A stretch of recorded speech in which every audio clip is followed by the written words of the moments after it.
Little Poet recently posted a video about why she's made certain life changes. The one that she recently posted addresses a specific comment by one of her viewers. That comment prompted me to review and react to that video. So let's dig in. You know the quote, when you love something, it's not enough just to love it. You have to take care of it. When I think of that quote, I think of a lot of things, but one thing I think of is Cheri Blum. She was a great artist. She had her whole life ahead of her. She was a young girl. She became overextended. She was doing stationery in China, and she was doing all these things for Macy's and Penny's and Target. And it stressed her out, and it took the one thing that she loved, and it ruined it for her. There was a lot said in that. I had never heard of Cheri Blum until I watched Susan's video the other day. And so I looked her up. Here's a picture of her here. Cheri lived on the Chesapeake Bay. One clip in Little Poet's video of Cheri in an interview, Cheri was saying, wow, it was almost like she was honored and shocked to be an artist. She said, I'm just doing me pretty much. This is who I am, she said. Now, I couldn't find anything on the actual cause of Cheri's death. What I can tell you is that she died at 34 years old.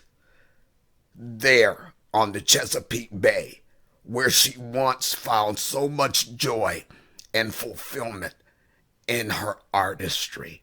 I'm going to do some more digging on her life and what might have led her to be so disillusioned with what she did, but I can tell you this, a couple of things will always cause you to lose interest in what's actually you. If you are misaligned, if you're in a career, in a relationship, any decision that you've made to walk into any situation that's misaligned with who you truly are as God created you, it's gonna feel like trudging through mud. Now with Cheri, I honestly believe that if she had had somebody in her life who was able to help her to make sound business decisions that were in line with the truth of who she is and the truth of her honesty and authenticity in her artistry, then she might have enjoyed it a lot more. This is what I learned from my experience in the music world. Some of you may know I used to write with the lead singer of the Shy Lights, and we were kicking them out left and right. We were writing songs for the Dells. We wrote a couple of songs, 2 or 3 songs that the Shy Lights actually recorded, and we were in our element. But as I began to hear rumors about things that happened and began to question him about certain things in his business, I came to realize that when we are creatives, when we have an artistry, I'm a musician. I love writing poetry. I'm a pretty good writer, right? And he was a masterful arranger. He was a masterful vocalist. Eugene used to be able to sing in a whisper, pitch perfectly. Okay? He would go home and he would run these, okay, y'all, get ready to date myself. 8 tracks he would have at home. He would work, not 8 tracks. He would have the reel to reels, and he would record every single part of the song. So he created his own demos. He did the drums. He did the keyboards. He had the horn lines. He did every single part of the harmony himself, just laying down track after track, and then he did the lead. But what I noticed about Eugene is that he was always just so intensely into his artistry to the point where Don't talk to him about any business. I'm not talking about the guy. I'm saying there's a whole bunch of artists out there who are very talented, whether they're painting, singing, writing, whatever. That business just isn't their thing, y'all. They are highly focused on their artistry. And I've noticed that's a string that runs through a lot of very talented lives. And it's one of the reasons why they get into these deals with these record companies and it goes nowhere, or they get into a deal with the record company and then the record company has they've signed the bottom line, right? So that the record company's A&R man, artists and repertoire, gets to choose what they do, gets to choose the producer they do it with, gets to determine, the record company gets to determine whether or not they're going to put money behind you. And they can put money behind you, money behind you, money behind you, as long as you bringing in those millions. Fine. Don't have one bad record. It's like, okay. So, because probably the same thing happened to Cheri Blum. She was a young lady, too young for all of this. And there was nobody there to help and advise her based on her own personal values as to how to navigate that horizon. Because for her, it wasn't about all the money she was pulling in. You can still buy her stuff out there. They're still making kitchen goods and pictures and putting her stuff on a bunch of stuff.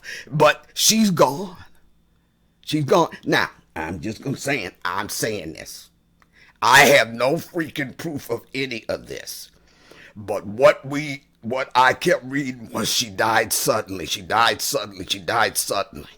There was no indication whatsoever of her having fought any kind of sicknesses or anything. So it could be that, she took herself out. She might have become so disillusioned with things, so overwhelmed that she probably couldn't deal with it. And I'm just saying, that's total speculation, y'all. I have no clue what took out Cheri Blum. But I'm saying that could have been the situation given what Little Poet just said. So the truth of the matter is this: know who you are. Make decisions based on your own personal values. If you have to pull that down to your top three, pull it down to your top three. Every decision you make in your life has to be driven by those three values, those main values, what's important to you. Otherwise, you will wind up totally disillusioned, depressed, and overwhelmed. Let's move on. This is a lovely city that I live in. There are beautiful museums and lovely men to meet, and there's the hustle and bustle of a big city. There's theater and culture and festivals and all sorts of wonderful things here. And I'm getting ready to move up north to be around my grandchildren. And most of you are very supportive of that, but some of you are worried. And you have actually said to me, do you understand, Susan, your grandchildren will only be around for a few years. They'll grow up, they'll go to college, they won't remember what your first name is. Holy cow. Wow. You know what? That struck me to my heart. Because in that comment, I saw so much pain. I don't know if a commenter said those exact words or not, but to me, what I heard, what struck my heart is, God bless whoever that is, because I hear nothing but disappointment, hurt, and pain. Think about it. Your grandchildren won't even remember your name.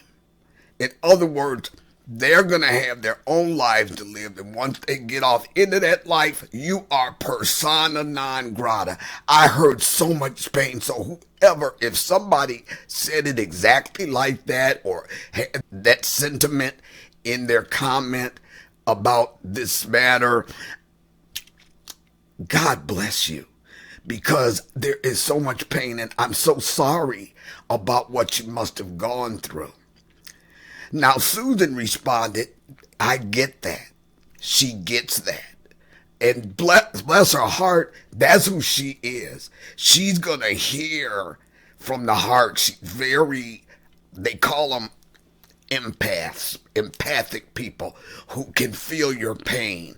These are the greatest people to be around when you really need a shoulder to cry on, and you really, for once in your freaking life, need to know that you are heard and that you are seen. Empaths are great people because they can hear what you're saying, but it's hitting them in the heart and they're hearing between the lines. Well, God bless you, whoever made this comment, and God bless you, Susan. I'm not going to say anything else about that at this time because at the end I'm going to have a special message for Susan and I'll address that matter then. Let's move on. I saw a movie this week, and it's called The Fabelmans, and it's by Steven Spielberg. It's a movie about how he's grateful to his mother because if it hadn't been for her, he would have quit filming when he was a young teen. And I found that so profound.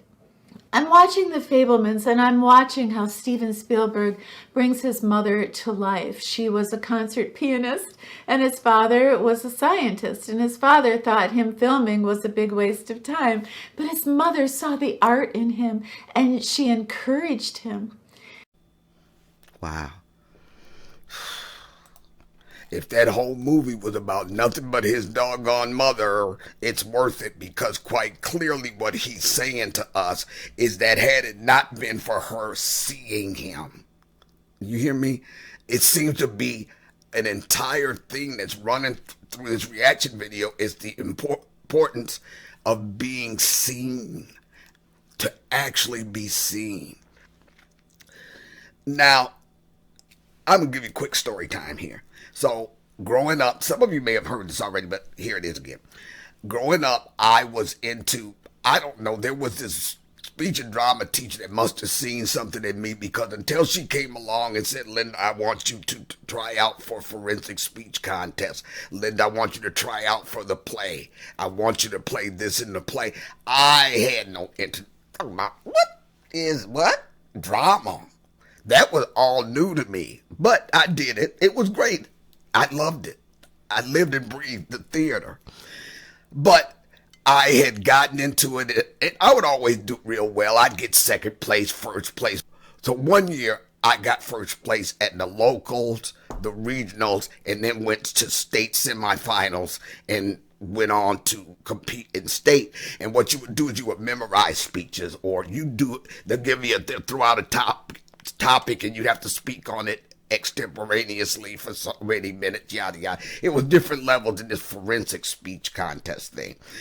So I remember one day my mother came to me and she said, Linda, I want you to understand that you're black, so what she basically was trying to say is don't get hurt when you don't win.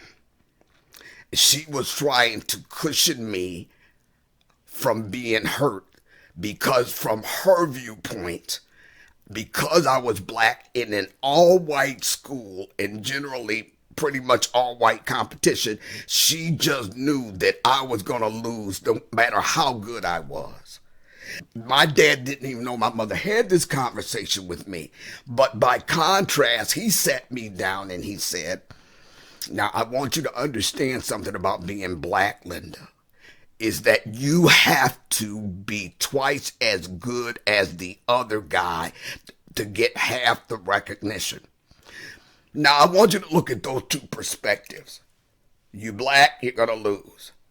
You black, if you have to be twice as good, you are capable of being twice as good. I kind of leaned toward my dad's perspective on that, and I went ahead and went all the way to state. Now, this is two different perspectives, even though they're my parents now, two different individuals and two people who are seeing the world through their own glasses, the lenses of what they went through. My mother once told me that my dad was militant. Now, I never saw any militant anything on this guy. Militant, okay? That's her perspective of the fact that my dad stood in the truth of being an African American guy in an all-white world. And my dad always walked with his head up. And he always had a snappy and dignified way to deal with the prejudice and the prejudicial statements that were said to him on his job or whatever. But my dad walked in the pride of who he was. He was bringing me home things like Before the Mayflower. Book this thick, like paperback. I'm 9 years old. Am I really going to read that? No. All kinds of things by African American authors from the 30s and the 40s. He was giving me that kind of literature. And I remember there was this little magazine called the Jet Magazine. If you're African American, you remember that. It was part of our lives. At the middle section, it would always have different African Americans in the world who were doing things notable, had professions that were notable. He always brought that home to me and told me to read that section. 9, 10 years old. So my dad's perspective was, just because somebody sees you as inferior, that does not mean that you are inferior. And if you see yourself the way I see you, Linda, your capabilities in all your blackness, then that won't deter you. But my mother was, yeah, you're black, yada, yada, yada. I ain't mad at her, okay? So basically what I'm saying is that it's very important for us to couch what we hear and what we see about ourselves from a perspective that stands apart from judging ourselves by somebody else's perception of us, because we've got to understand that none of us are seeing based on truth. We see things as we are, not as things are. And there's always that tainted aspect of how somebody views you, views your life decisions, views your capability. That's why it's good to remember in your head, I'm never going to judge myself by somebody else's opinion of me. And if you have a caregiver, a parent, whoever raises you during your formative years, we have to always remember that they are raising us out of their own unresolved pain. Okay? And so thus the different perspective of Spielberg's dad as compared to his mother. Let's move on. And somehow I always thought that to be that great mother, you had to be perfect. But Spielberg's mother wasn't perfect. She left the family for another man, a man that she loved. And it hurt the family so deeply. But at one point she said to her son, "You don't owe anybody your life. Because if you turn over your soul and your art and your life to please someone else, you're a shadow, a mere shadow of yourself, and you're no good to that person or anybody. You don't owe anybody your life." Or your life force.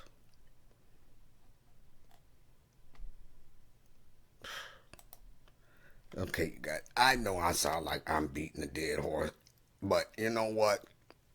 So be it.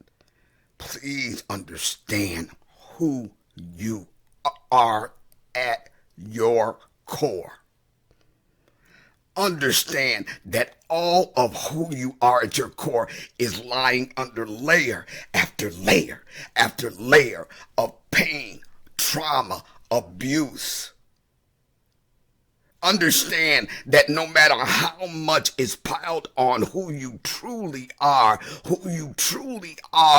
is etched in eternal stone, and it's in there. If it's down to an ember, a fire can be lit by it. Basically, what Susan was saying, she got out that movie, is look, you cannot sell yourself out to what we talked about in the last clip, somebody else's tainted perspective of your destiny, somebody else's tainted perspective of your talent, skills, abilities, creativity.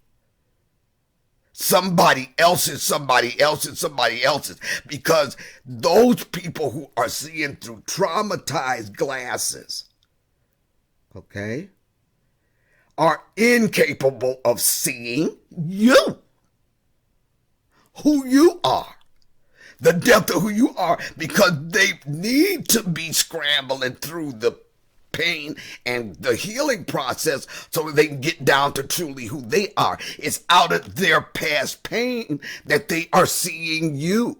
But you're responsible for your purpose, your calling, and utilizing to benefit others every talent, skill, and ability God put in you before you got here. And like she said, that woman wasn't perfect. You know, I guess, I don't know what kind of relationship she had with her first husband, but, you know, I mean, she was probably back in those days a marked woman. How dare you leave your family? How dare you? You aren't worth the skin you printed on because you made a decision for who you are. Now, I'm not advocating people breaking up their marriages or anything like that. But I'm going to the core of everything that keeps coming out in this reaction video. The core of who you are. Because unless and until you lean into that, you will always be misaligned with your destiny and your purpose and your calling. And you won't find true meaningfulness in what you do and peace in your heart. Let's move on. In our society, it's really not encouraged to be an artist, is it? You have loving parents and they're going to tell you, you know, learn to be a teacher, a scientist, a lawyer, a doctor, anything, but put down the guitar, put down that camera, be normal. And they will take the artist that you have inside you and they will persuade you to give it up. That's why I kept going back to that quote. It's not enough just to love something. You have to take care of it.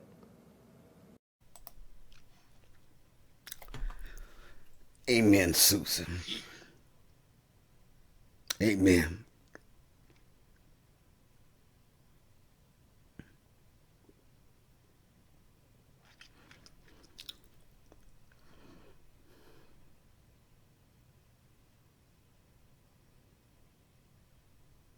I talk about this a little bit in the book about how trauma's designed to keep you off your path of purpose and shut down every aspect of your creativity. And as if trauma wasn't enough in our lives to do that. Sometimes the fact that we're being raised by traumatized people will add to that because they won't see us. And because of the trauma they went through, they are incapable of seeing us. It's not like they decided one day, oh, I'm going to make this child's life hell because I'm mad. No, they're incapable as long as they're still sitting in that trauma of loving us and seeing us and even having the ability to nurture us the way that we need to be nurtured.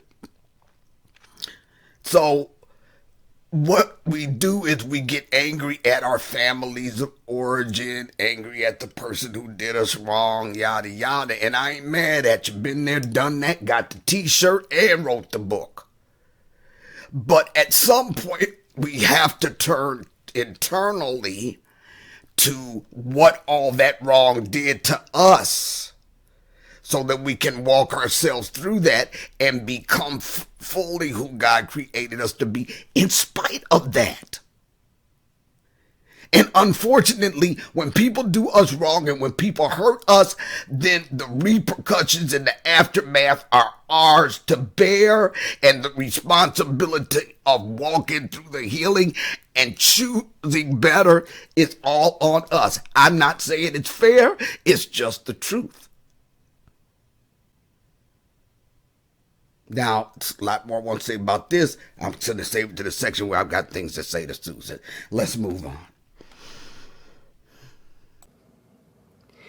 When I see my grandson at 4 years old making little movies and not having anyone around him who could nurture that who could really nurture that artist in him, I have to go.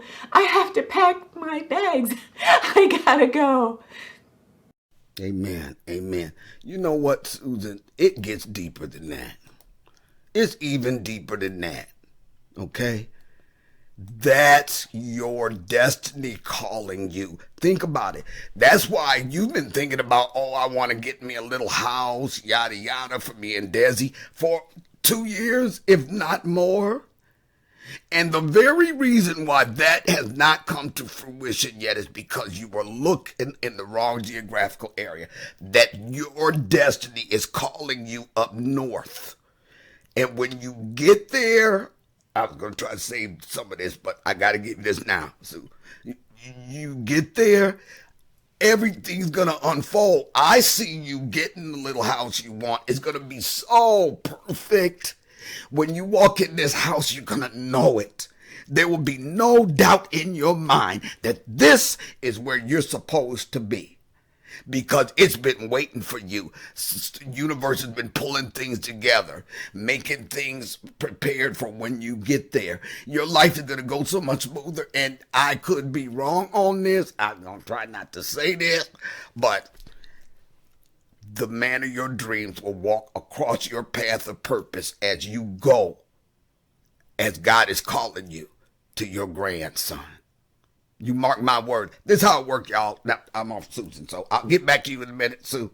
Look, y'all, everything you need to fulfill your purpose, and trust me, there's something that has lived through all of the pain and trauma within you. A dream, a desire, something that you know you just have to do. And when you walk through your path of purpose, the healing is on that path. Now, this is what we do. We're born, we got everything we need, and we go along, and we might be on our path of purpose, but bam, here comes life knocking us off our path, right? So what do? We jump up, daze, brush our clothes off, and step it off. But we don't know that we're stepping in the wrong direction. And so when things of our purpose and destiny are concerned, they're back there on our path of purpose. It's almost like there's a big universal blanket full of all the resources you need to fulfill your purpose on earth. But that blanket is hanging somewhere along your path of purpose. The man of your dreams, everything that you need. Everything you need is there. So once you realign with your path of purpose, along which is all the healing from the trauma, that everything that your heart's desire that were put in you, your heart's desires that are tied to your destiny are right there. And all we have to do, we don't have to focus on, I got to get this money, I got to get these clients, I got to get a date, I got to get a man. No. What you got to do is give in and submit to the healing process, because that's what realigns you onto your path of purpose, where all that stuff already is. And that's, Susan, that's what you're getting ready to do. Let's move on. That's everything to me. And I may not be the influence that I think I might be, but I gotta try. Without my grandfather, I wouldn't have had a piano. I wouldn't have had cameras. My best videos are not behind me. My best videos are ahead of me. You got that right. You have no clue, my friend, what's awaiting you when you do this. It's your destiny calling you, sweetie. And I know that your focus is on your grandson, but that's your destiny calling you. Okay? That's your destiny calling you.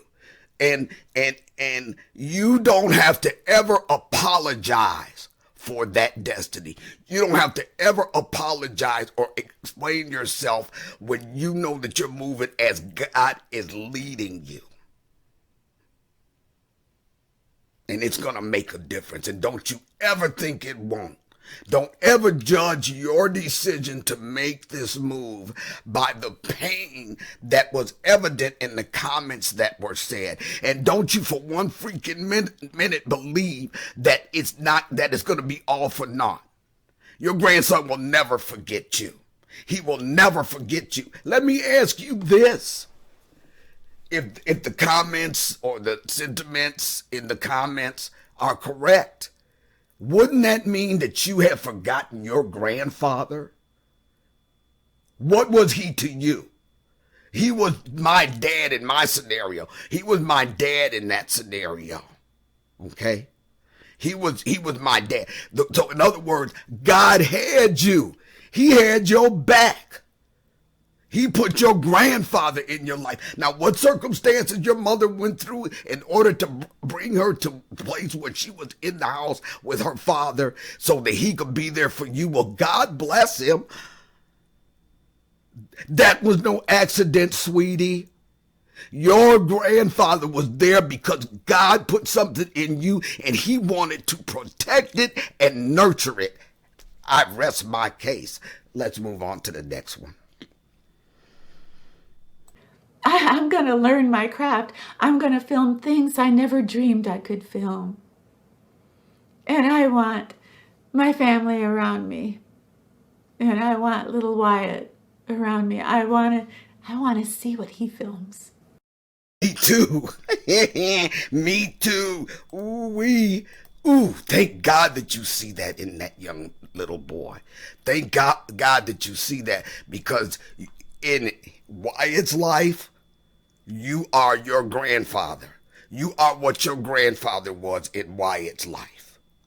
Now let me take you back, Susan. Let me take you back. I understand that you found out that you found who your father was, and it was too late. He had passed away. And in one of your videos, you talked about the love story that brought your mother and this man together. You've also spoken in some of your videos about how your mother was this jazz chartreuse, that she could command that stage and she would sing, and you've seen her in situations where you knew that was everything she was, just like Cheri Blum said that I'm doing me, this is who I am. That's what was going on with your mother. But what I want you to see is that your mother had a broken heart. I don't know the details of none of that. I'm telling you intuitively, your mother had a broken heart. And it separated her from that aspect of who she was. Kind of similar to how Cheri Blum got separated from herself in the middle of all the business, the busy work, yada, yada, yada. First of all, if she really loved your father, that's heartbreak. Then the next thing is now she's broken up with your father, heartbreak. And apparently there were other decisions that she made where she couldn't go back and really fulfill that dream. And so apparently she was not encouraging you. This is bringing me to something very, very sensitive here, so just bear with me. Now, you talk about the fact that your first child you had to put up for adoption. I don't know the story between you and your mother in that, whether your mother had anything to do with that, but I've got a feeling that what she was seeing as you, as that 15-year-old girl, were going through is that she probably saw, oh no, another broken dream. She thought that this was the end of your talents and you're being able to live the life and enjoyment at a performer that she could not live. Now, if indeed that's what she was seeing in that situation with that child, then she was heartbroken again. But see, the thing with our parents, Susan, is that they didn't talk about that pain. They didn't talk about it to the point where they didn't totally understand how it was driving every decision they made in their lives. And then their children were raised by that trauma. Okay? So that's the first thing. The second thing, we already talked about, your grandfather was there to pick up those pieces. Okay? But now I want to talk to you. Follow me. Let's go back to that hospital room where they first put your son, your second born, in your arms. And you said in one of your videos that you felt so good because nobody could take this from you. Nobody was going to cause you to be separated from this baby. And I don't know what promises you made to yourself and to that child in that moment, but those promises live on and they are not broken. They are not broken. Okay? Now, I don't know if your mother ever had another child before you, but I keep picking up something similar to that. I don't know what that is. But if she had been through something similar, then you would be the child that your son, second son, was to you. She probably held you and made certain promises. Okay? So I want you to understand that in that moment when you held your son, came the opportunity for you to break generational traumatic curses. Okay? And I would venture to think that some of the promises you made to yourself and to your child in that moment may have been along those lines, because that's destiny's string running through your life. Now you've got these grandchildren, right? And in one of them, you're seeing the same creativity that was shut down in your mother, the creativity she thought was going to be abandoned when you had your first child, right?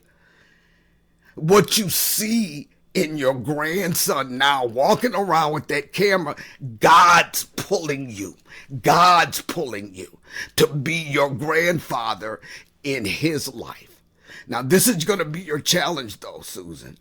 As you move forward, what's going to make all the difference is everything you can teach him that'll keep him from making the wrong decision like Cheri did.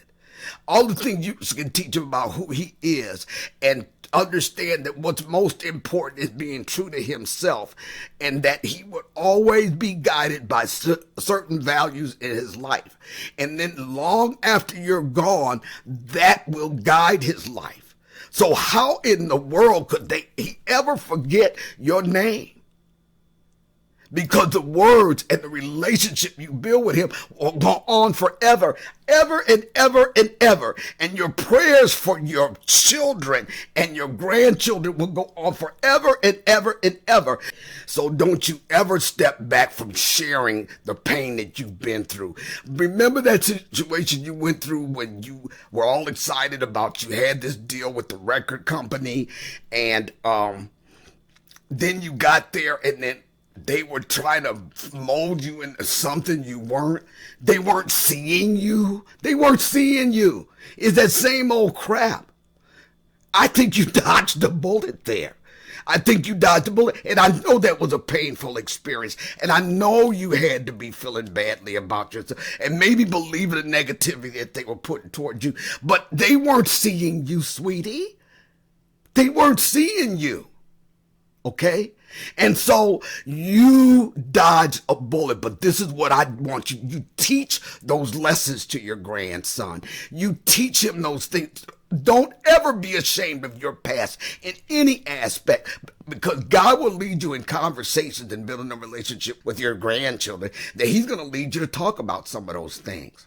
And are you going to be able to tell the stories you think are too true to tell? It's going to make all the difference as to breaking generational trauma off your family. You are your mother's, your grandfather's, your biological father's legacies. And where some of those people couldn't walk through that trauma and realize the fullness of what God called them to do, you're the breathing, walking, living legacy that will flip the script on that. I rest my case. Always remember, you guys, that your greatest power is realized in the truth of who you are. Know that truth. If you like what you see, click the like button. Please share the video, subscribe to the channel, and consider joining the membership.